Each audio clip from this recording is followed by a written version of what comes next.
कि उसका slant faces triangular होता है और ये पिरामिड टाइप का फिगर है। पिरामिड में बेसिकली क्या होता है, स्लैंट फेसेस जिसके ट्रायंगुलर हो, ठीक है।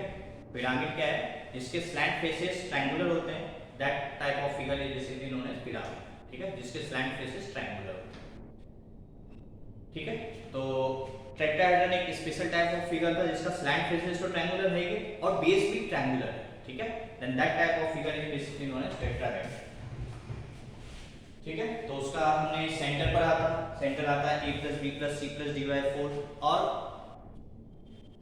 जो एक वर्टेक्स और अपोजिट फेस का सेंट्रॉइड को मिला दो, ठीक है, चारों फेस में, मतलब चार वर्टेक्स है और चार फेस है ना। तो एक वर्टेक्स का अपोजिट फेस का सेंट्रॉइड निकालो और इस वर्टेक्स को इससे मिला दो, ऐसे ही चारों करो तो चारों कॉम्पोनेंट होंगे एट ए पॉइंट, ठीक है। और वो पॉइंट होगा a plus B plus C plus D by 4 where a b c and d are position vector of a b c d respectively, ठीक है। ये तो पहला पॉइंट देखे थे। और दूसरा पॉइंट देखे थे कि mid points of pair of opposite edges निकालो और उससे एक लाइन बनाओ, ठीक है, और उसका मिड पॉइंट निकालोगे तो वो भी कॉन्ग्रुएंट है एट सेंटर ऑफ टेट्राहेड्रन, ठीक है। यहाँ तक हम लास्ट क्लास में करेंगे, ठीक है। तो ये तो हो गया सारी बातें टेट्राहेड्रन के बारे में। अब नेक्स्ट टाइप ऑफ एक फिगर है दैट इज पैरेललोपाइड,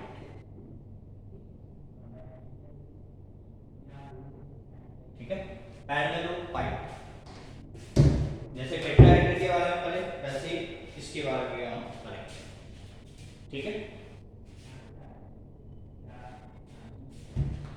तो जैसे टेट्राहेड्रन एक पिरामिड टाइप का फिगर था, है ना, बट पैरेललोपाइड जो है वो पिरामिड नहीं, वो कैसा है, प्रिज्म। जैसे पिरामिड में स्लैंट फेसेस ट्रायंगुलर होते हैं, वैसे ही प्रिज्म में स्लैंट फेसेस क्या होते हैं, रेक्टेंगुलर या पैरेलल, ठीक है।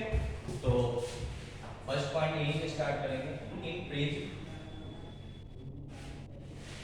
Slant faces are rectangular, slant faces are rectangular or parallelogram,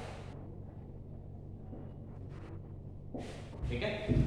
in prism slant faces are rectangular or parallelogram, ठीक है।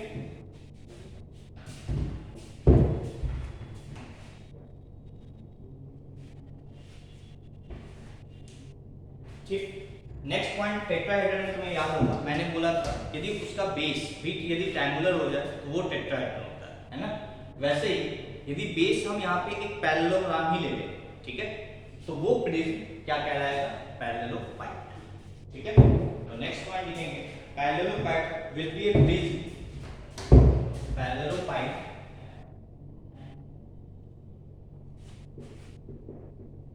will be a prism,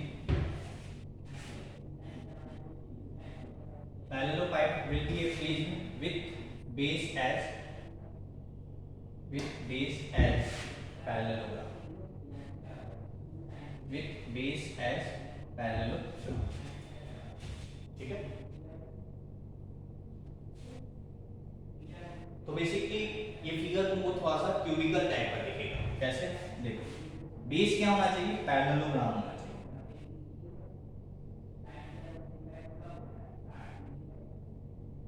ठीक है। ये हो गया बेस, ठीक है, जो भी पैरेललोग्राम, और इसका जो स्लैंट फेसेस होगा वो भी क्या होना चाहिए, पैरेललोग्राम, ठीक है। तो इससे इसको यदि ये क्यूबॉइड होता तो बेसिकली सारे फेसेस सीधे होते हैं, है ना, स्ट्रेट होते हैं। ये थोड़ा सा टिल्टेड है क्योंकि पैरेललोग्राम है ना। तो ये एक क्या है, this is basically known as parallelepiped, ठीक है। तो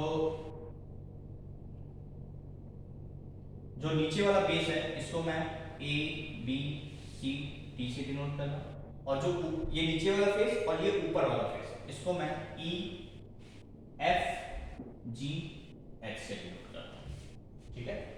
तो पैरेललोपाइड क्या होता है, एक प्रिज्म है, ठीक है, जिसका बेस पैरेललोग्राम होता है, ठीक है, नोट कर।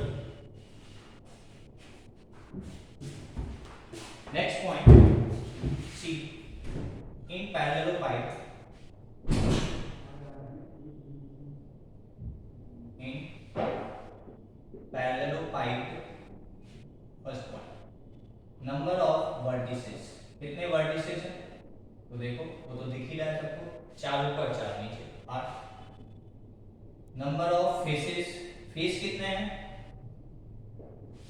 तो 1 2 3 4 5 6, क्यूबॉइड टाइप का है ना, तो इसलिए 6 फेसेस।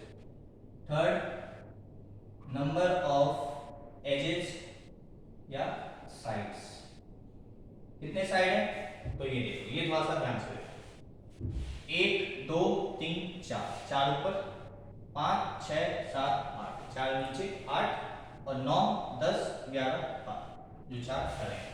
नंबर ऑफ साइड्स कितने हैं 12, ठीक है। तो वर्टिसेस 8, फेसेस 6 और साइड्स 12, ठीक है, नोट करो।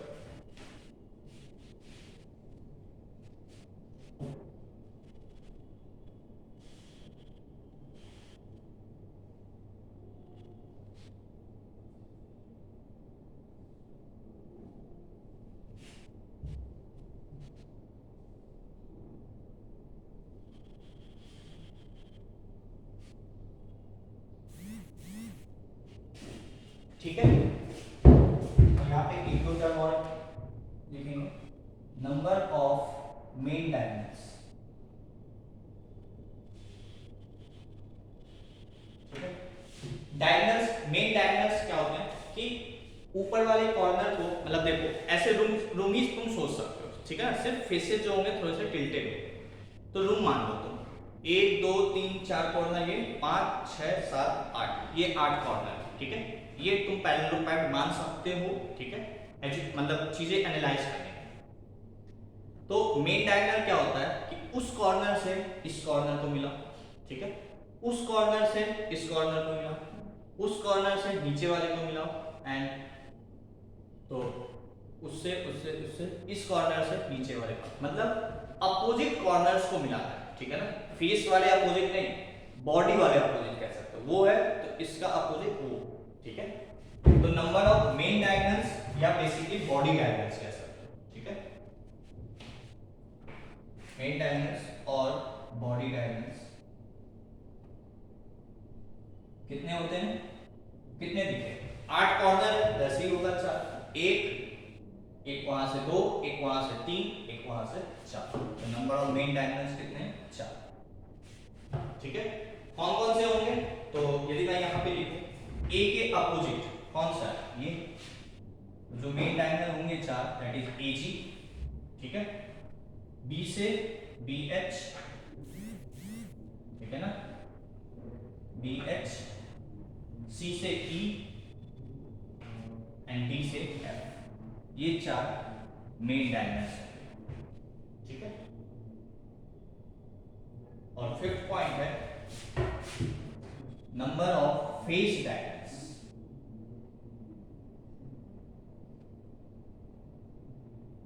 वो कौन कितने होंगे, फेस डायगोनल मतलब कोई भी एक फेस उठा लो, ठीक है, जैसे पैरेललोग्राम में डायगोनल पढ़ते हैं वो वाला फेस, तो ये फेस मान लो उठा लिए, तो उस कॉर्नर से वो कॉर्नर, उस कॉर्नर से वो कॉर्नर, ये जो डायगोनल है this is known as basically face diagonal. तो कितने हैं तो हर एक फेस पे 2 2 होंगे, 2 4 6 8 10 और 12, 6 फेस है, इसलिए फेस डायगोनल्स कितने होंगे 12, ठीक है।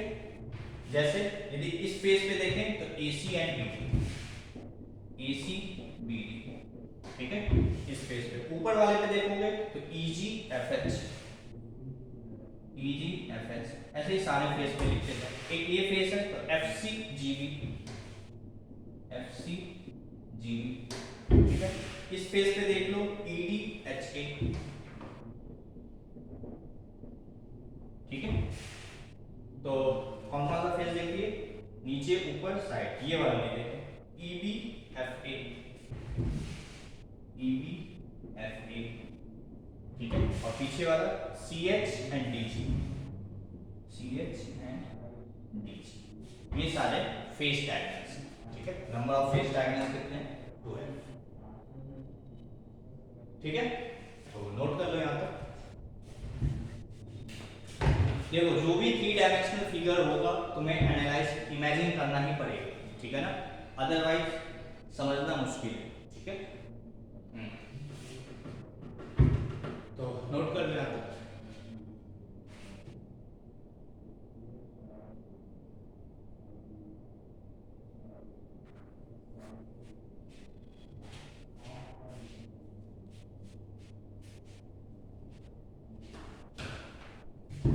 ठीक है,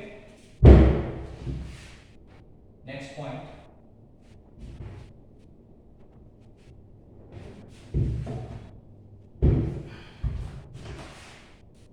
डी,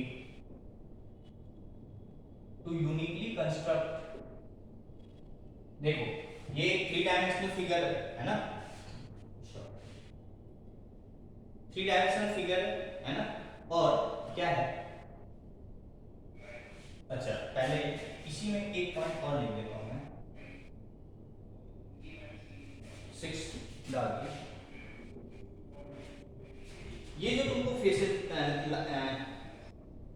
जो साइड दिख रहा है EF या AB या HG या CD, ये चारों फेसेस कैसे हैं, चारों साइड्स, ठीक है, AB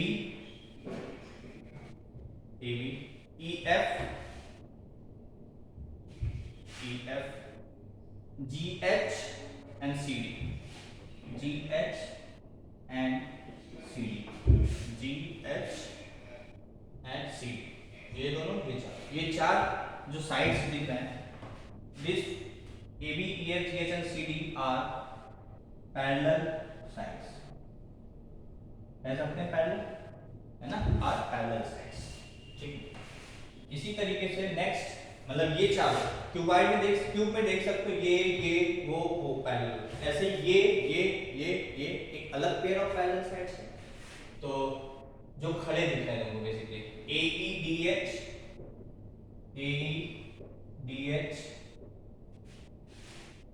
BFCG और are also parallel, ठीक है, और also parallel, डन इसको।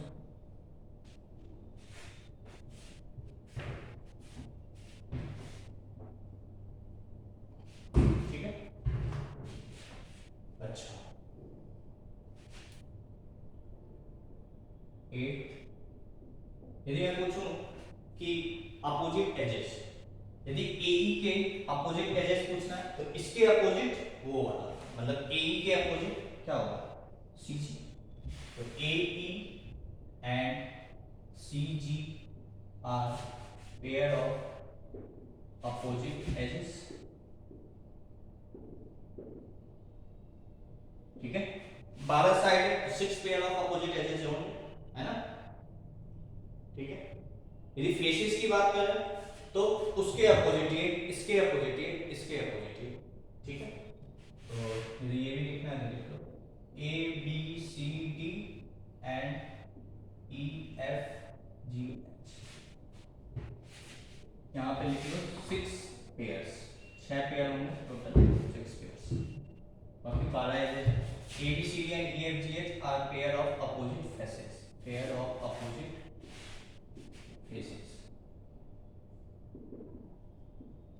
ये कितने होंगे, 6 फेस है, मतलब 3 पेयर्स, ठीक है।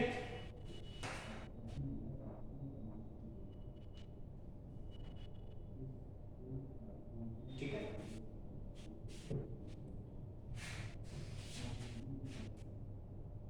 तो नेक्स्ट पॉइंट डी, एक पैरेललोग्राम कंस्ट्रक्ट करनी है, ये 3D फिगर है ना, एक पैरेललोग्राम में एक पैरेललोपाइप कंस्ट्रक्ट करने के लिए you need 3 non coplanar vectors, ठीक है, एक इस तरीके से, एक इस तरीके से और एक इस तरीके से। देखो ये वेक्टर पता चल गया तो ये तुमको पता चल जाएगा, ये पता चल जाएगा, ये पता चल जाएगा, ठीक है। अच्छा जैसे यहाँ पे 2 पैरेलल साइड लिखे हैं, एक और पेयर हो जाएगा, है ना। तो यहीं पे मैं पहले 10th पॉइंट लिख दे रहा हूँ, क्या EH, पहले मैं ये वाला लिया था फिर ये वाला लिया, E H F G basically यही लिखा था इसी के बाद, ठीक है, E H F G, E H F G, A D B C, A D B C और ऑल्सो पैरेलल। मतलब बेसिकली तीन पेयर ऑफ हमें पैरेलल दिख गए, पैरेलल साइड्स एक, तो ये जो इस तरीके से मतलब ये एक ये पैरेलल है ना, एक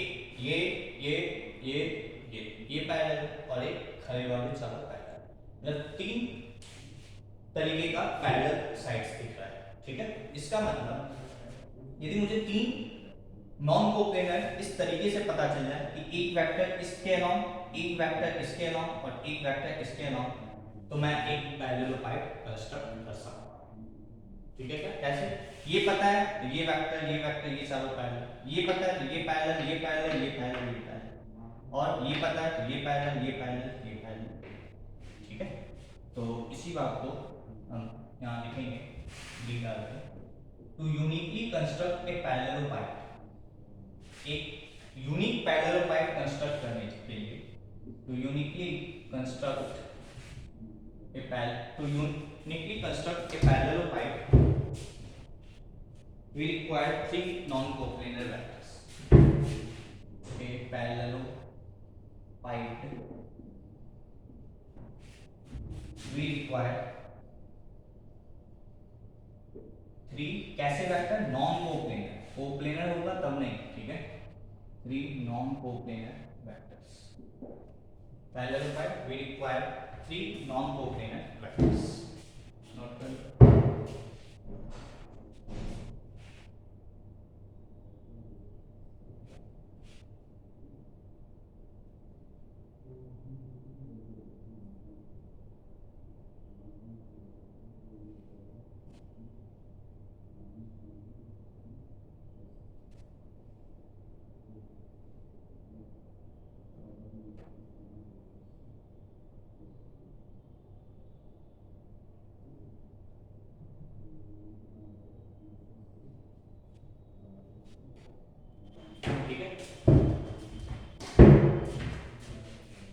The vertices joining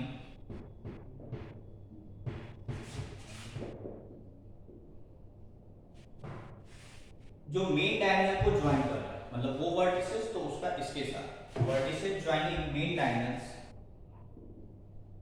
the vertices joining main diagonals are called as opposite vertices, are called as pair of opposite vertices। मतलब उसके अपोजिट कॉर्नर कौन सा है, ये, उसके अपोजिट कॉर्नर ये, उसके अपोजिट कॉर्नर ये एंड इसके अपोजिट कॉर्नर, ठीक है। The vertices joining main diagonals are called as pair of opposite vertices,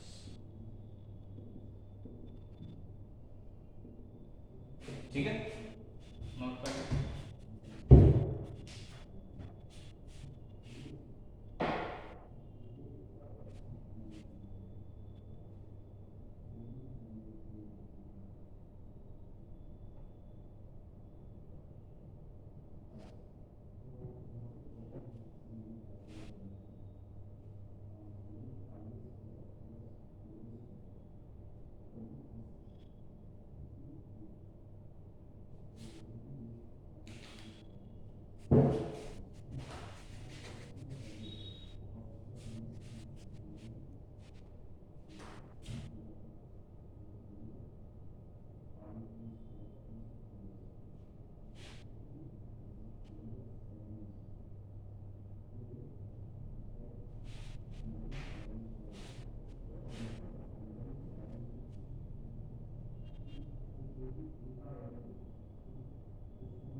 ये सारा पॉइंट हो गया। अब हम वापस से आते हैं, जैसे हमने सेंटर ऑफ टेट्राहेड्रन निकाला था वैसे अब हम सेंटर ऑफ पैरेललोपाइड निकालेंगे।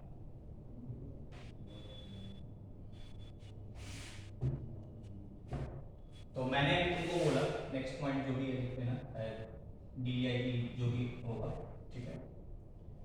मैंने बोला कि 3 वेक्टर से हम पैरेललोग्राम कंस्ट्रक्ट कर सकते हैं, है ना। तो पहले तो एक पैरेललोग्राम बना लो, ठीक है। और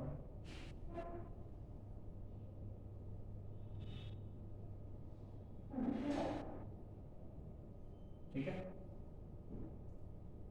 ये ए बी, या ऐसे मान लो ये ए, ठीक है, ये बी, ये सी, ये डी, ये ई, ये एफ, ये जी एंड ये एच, ठीक है।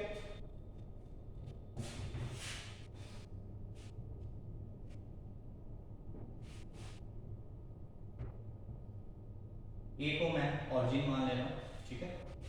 बी को मैं बी वेक्टर बोल दे रहा हूँ, सी को मैं सी वेक्टर बोल दे रहा हूँ, और डी को मैं डी वेक्टर, ठीक है। मतलब जब ये ऑरिजिन हो गया तो ये वेक्टर कौन सा हो गया, डी वेक्टर। मतलब ये डी वेक्टर है तो ये भी डी वेक्टर, ये भी डी वेक्टर, ये भी डी वेक्टर, ठीक है। ये कौन सा वेक्टर हो गया, ये डी वेक्टर, ठीक है। और यदि AC को मिला देंगे तो ये क्या हो जाएगा, सी वेक्टर, ठीक है।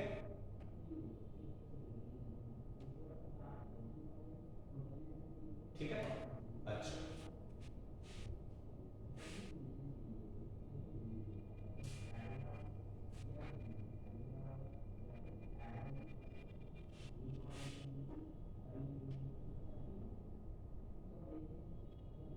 ठीक है, चलिए देखो, यदि मुझे G का पोजीशन वेक्टर निकालना है ना, पोजीशन वेक्टर ऑफ G, तो क्या होगा, तो देखो G तक मैं कैसे पहुंच सकता हूँ, यहां से यहां है, ठीक है। मतलब AD वेक्टर प्लस यहां से यहां, फिर यहां से एक तरीका G तक पहुंचने का है, कैसे, A से डायरेक्ट G तक पहुंच जाओ तो AG वेक्टर बेसिकली, ठीक है। कैसे पहुंच सकते हैं, यहां से यहां, फिर यहां से यहां। अब देखो यहां से यहां जो होगा, ये जो है ये बी वेक्टर है तो ये भी तो बी वेक्टर होगा, कोई दिक्कत, ठीक है ना। तो एक सेकंड, ये बी वेक्टर, ये डी वेक्टर, तो ये डी वेक्टर, ठीक है। तो एक चीज कुछ काम, ठीक है, ये तो इसी प्लेन में होगा ना, थोड़ा सा चेंज करना, थोड़ा सा गलत, ठीक है। कैसे, देखो वेक्टर जो माने थे वो थोड़ा सा गलत मान दिए थे, क्योंकि जो खड़ा था वो कुछ भी नहीं माना, ठीक है।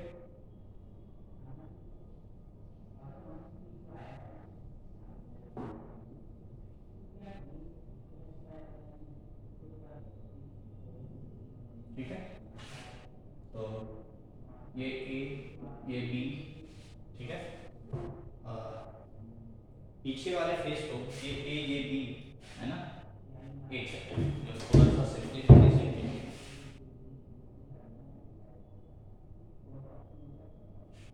ठीक, चलो ऐसे करते हैं, ये बी, ये सी, ये डी, ये ई, ये एफ, ये जी एंड ये एच, ठीक है।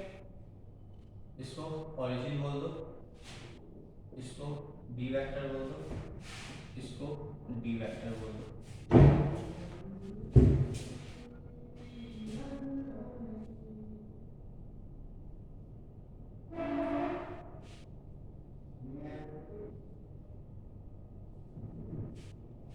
ठीक है। ये बी वेक्टर, ये डी वेक्टर, और ए से ई की तरफ इसको मैं सी वेक्टर बोल दूं, ठीक है, ऐसे, क्योंकि वे इसी प्लेन में लेंगे तब तो बी डी सी कोप्लेनर हो जाएगा, कोप्लेनर नहीं लेना, एक ये ले लिए, एक ये ले लिए, तो एक खड़ा होगा, ये गलती होगा, ठीक है। तो देखो जी तक कैसे पहुंच सकते हैं हम, ये इससे ओ बी वेक्टर, है ना, sorry A B vector plus यहाँ तो ये क्या है, ये डी वेक्टर है, ये क्या है, डी वेक्टर, तो ये डी वेक्टर, तो ये भी डी वेक्टर, मतलब ए बी फिर बी सी, ठीक है, और फिर सी से जी की तरफ, ठीक है। मतलब ऐसे देखो यहाँ यहाँ से ऐसे चले और ये ऊपर चले, ठीक है, या यहाँ से यहाँ डायरेक्ट चले, तो क्लोज फिगर बन जाएगा। तो this plus this is equal to this, ठीक है। तो वही है जी का पोजीशन वेक्टर क्या होगा, A B vector plus B C vector plus A C C vector. और ए बी वेक्टर क्या है, तो ये B vector. B C vector क्या है, तो बी सी वेक्टर इसके पैरेलल होगा, तो मैं डी वेक्टर लिख सकता हूँ। और सी जी वेक्टर ये इसके पैरेलल होगा, मतलब ये भी क्या होगा, सी वेक्टर। तो B vector plus D vector plus C vector, ठीक है, समझ में आ गई बात। तो ये तो जी का पोजीशन वेक्टर हो गया। यदि मेरे से एजी वेक्टर पूछा जाता, तो एजी वेक्टर क्या होता है, position vector of G minus position vector of A, और ए को मैंने क्या मान लिया, ओरिजिन, तो बी ये रहेगा B vector plus C vector plus D vector, ठीक है। एजी वेक्टर क्या आ जाएगा, B vector plus C vector plus D vector. अच्छा, एजी वेक्टर है क्या, तो सोचो, ए यहाँ नीचे वाला फेस है और जी, ये ए है वो जी है, मैं बोला कैसे देख लो, ये ए ये बी वो सी ये डी, ये ई ये एफ वो जी ये एच। तो एजी वेक्टर क्या है, मिड डायगोनल है ना। तो यदि मैं पूछूं कि mid point of A G vector क्या होगा, वो क्या होगा, वो होगा B plus C plus D upon 2, mid point निकालना है तो अपॉन 2, ठीक है। तो बेसिकली मैंने क्या किया, एक मेन डायगोनल का वेक्टर निकाले और उसका मिड पॉइंट निकाला, मेन डायगोनल, ऐसे ही दूसरा मेन डायगोनल निकाल दो, ठीक है। तो से डीएफ वेक्टर, ठीक है, तो ये नोट करो पहले, पोजीशन वेक्टर ऑफ जी।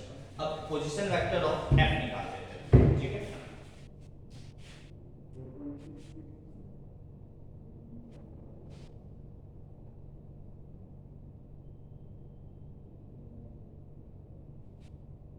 ठीक है,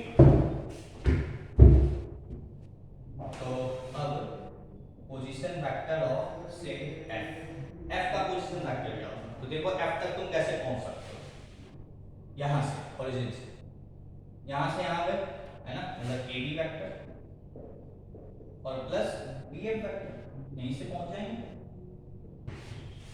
ठीक है क्या।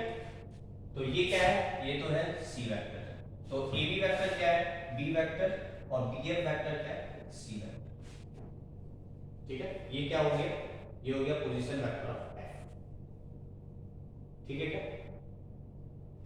तो ये लिख लो। अब यदि मैं पूछूं कि डीएफ वेक्टर क्या होगा, ठीक है, मुझे मेन डायगोनल लिखना है, तो ए बी सी डी, तो डी वो है, तो ई एफ डी एफ, इसका वेक्टर लिखना और इसका मिड पॉइंट निकालना। तो डीएफ वेक्टर क्या होगा, position vector of F minus position vector of D, ये तो होगा, ठीक है।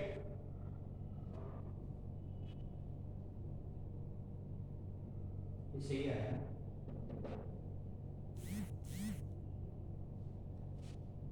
एक second, position vector of F जो है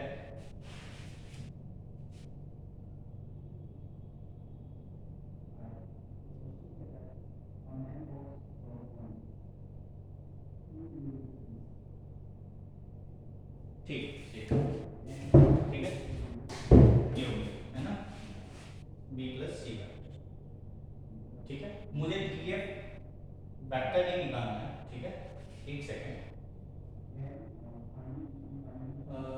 पोजीशन वेक्टर और जी निकाल, है ना, डीएफ वेक्टर मत निकालो, ठीक है। ये एजी वेक्टर ठीक है, बट मुझे बेसिकली एजी का मिड पॉइंट निकालना था। तो एजी का मिड पॉइंट क्या होगा, ए ऑरिजिन है और जी यही है, तो जी तो यही था, तो दिस बाय 2 ये आता है, इसमें कोई दिक्कत नहीं, ठीक है। मुझे क्या निकालना है, मिड पॉइंट ऑफ, मुझे निकालना है मिड पॉइंट ऑफ डीएफ, इसका मिड पॉइंट निकालना है, ठीक है। तो डी क्या है, डी है डी वेक्टर, एफ क्या है, ये मतलब B vector plus C vector plus D vector upon A. तो देख सकते हो इन दोनों मेन डायगोनल मिड पॉइंट एक ही आ रहा है ना, बाकी दो मेन डायगोनल का भी मिड पॉइंट निकालोगे तो वो यही आएगा। इसका मतलब जो मेन डायगोनल है चार, 4 पेयर ऑफ मेन डायगोनल्स जो है उन चारों का मिड पॉइंट एक ही आएगा and that is basically b plus c plus d by 2, ठीक है। और वो चारों कॉन्करेंट होंगे at a point this which is called as centre of parallelepiped, ठीक है। मैंने क्या किया, चारों मेन डायगोनल का मिड पॉइंट निकालो, ऐसे सब चारों मेन डायगोनल का मिड पॉइंट निकालो और वो चारों एक ही आया, मतलब वो चारों मेन डायगोनल कॉन्करेंट है at a point and that point is known as centre of parallelepiped, ठीक है, नोट कर लो।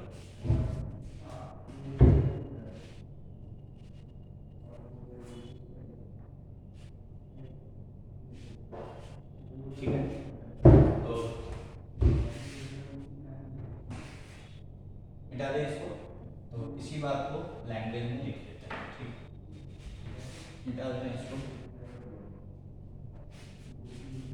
एज मिड पॉइंट ऑफ, इसका किसका मिड पॉइंट निकाले थे, ए के opposite, edge mid point of A G vector and D F vector are same using symmetry,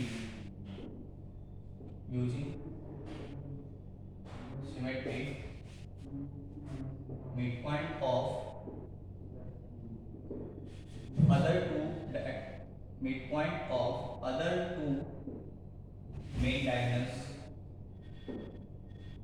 two main diagonals are also,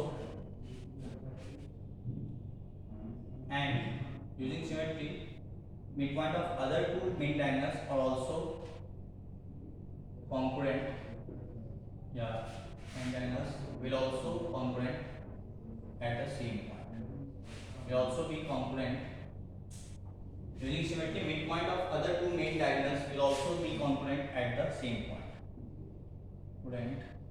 also be congruent at the same point, ठीक है। Hence all the four main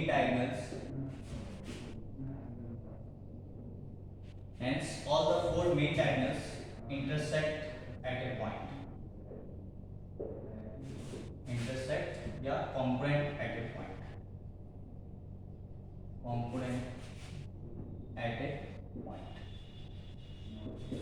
hence all the four main diagonals are congruent at a point and point of congruency is called as, and this point of congruency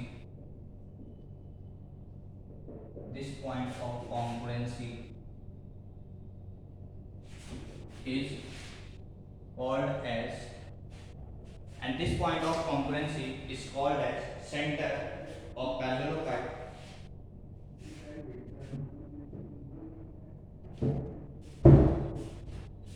This one is called as center of parallelogram.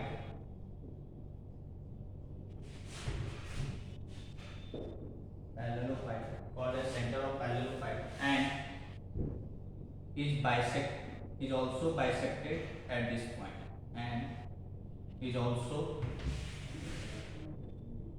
bisected at this point, and is also bisected at this point, ठीक है।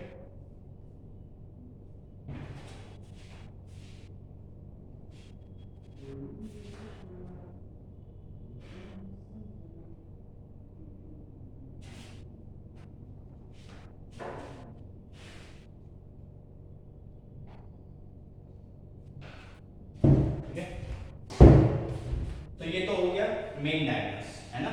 ऐसे ही यदि तुम opposite edges का, मतलब उसके opposite edges का mid, मतलब इस साइड का मिड पॉइंट निकालो, ऐसे उस साइड का मिड पॉइंट निकालो और इन दोनों को मिलाओ, ठीक है।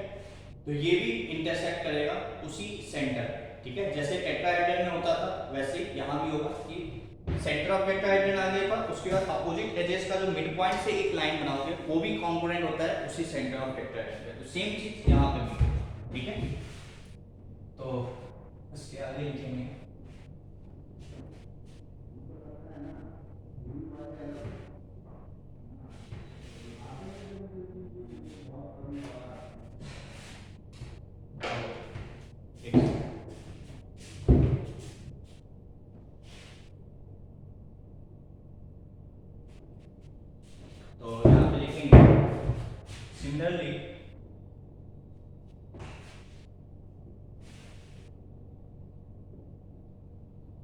Similarly, line joining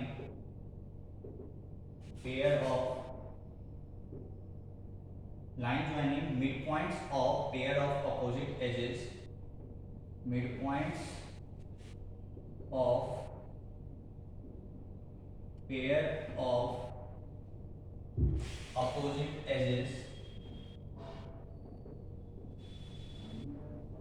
Similarly, line joining midpoints of pair of opposite edges और also component at center. कितने होंगे? 6 pair total, 6 line total 6 pair of opposite edges are also component. Similarly, line joining midpoint of pair of opposite edges are also congruent at center and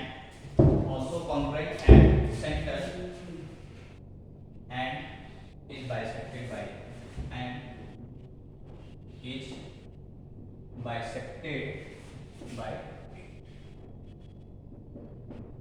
ठीक है, and is bisected by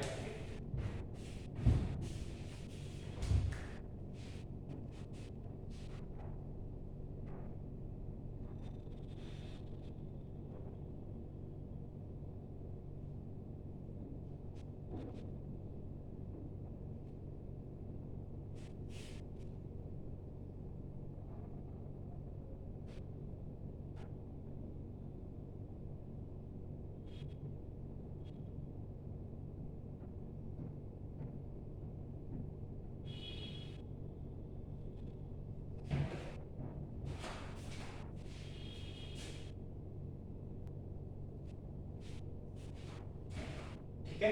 तो इसको मैं एक part show कर देता हूँ। तो फिर से वही पैरेललोपैड पे आएंगे और वैसे ही मार्क करेंगे, ठीक है। तो ये है ए, ये है बी, ये है सी, ये है डी, ये है ई, ये है F, this is G and this is H, ठीक है। ये बी वेक्टर है, ये सी वेक्टर है, ठीक है, एंड ये डी वेक्टर है, ठीक है। तो मैंने क्या बोला है, line joining midpoints of pair of opposite edges, ठीक है। तो एक पेयर ऑफ अपोजिट एजेस ये ले लेते हैं, ठीक है। तो से इसका मिड पॉइंट m1 है, ठीक है, और एक पेयर ऑफ अपोजिट एजेस ये ले लेंगे m2, ठीक है। Let m1 and m2 are midpoints of m1 किसका मिड पॉइंट है, AD का, and m2 are the midpoints of FG, ठीक है, रिस्पेक्टिवली, ठीक है। इसका मिड पॉइंट m1 है, इसका मिड पॉइंट m2 है। तो सबसे पहले m1 वेक्टर होगा क्या, तो m1 क्या है, इसका मिड पॉइंट मतलब 0 plus dy2 that is dy2, ठीक है।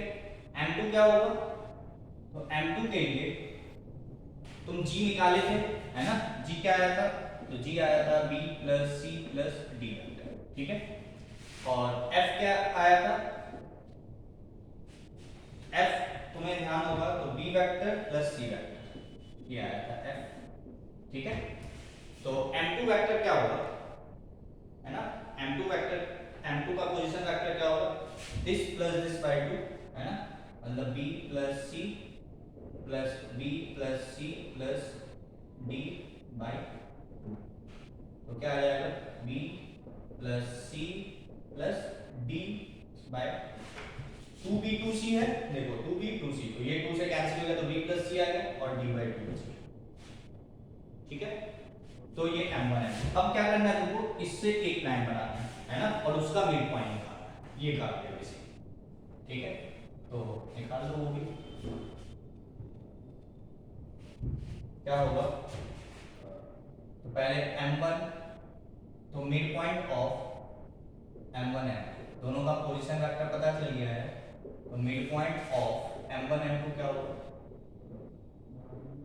तो दिस प्लस दिस बाय 2, तो D by 2 plus B plus C plus D by 2 upon 2, ये होगा।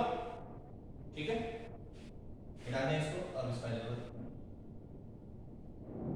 तो ये क्या है, देखो b प्लस सी और d by 2 plus d by 2 d upon 2, ये आ गया। और तुम्हें ध्यान होगा कि सेंटर भी ये आया था, ठीक है, तुम्हें ध्यान होगा कि सेंटर भी यही आया था, है ना।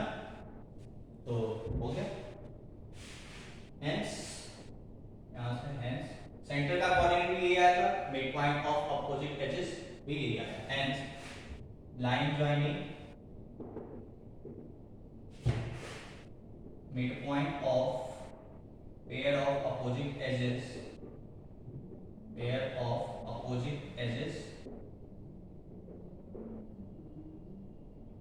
are congruent at center, ठीक है। midpoint of pair of opposite edges का भी कोऑर्डिनेट पोजीशन वेक्टर यही आया, जो कि सेंटर और टेट्राहेड्रन का भी यही है। इसका मतलब ये सारे कॉन्ग्रुएंट होते हैं एट सेंटर, ठीक है। मतलब 6 पेयर ऑफ अपोजिट एजेस की लाइन होंगे एंड 4 मेन डायगोनल होंगे, ये चारों कॉन्ग्रुएंट होते हैं at a point, and that point is basically known as centre of tetrahedron, ठीक है। नोट कर लो।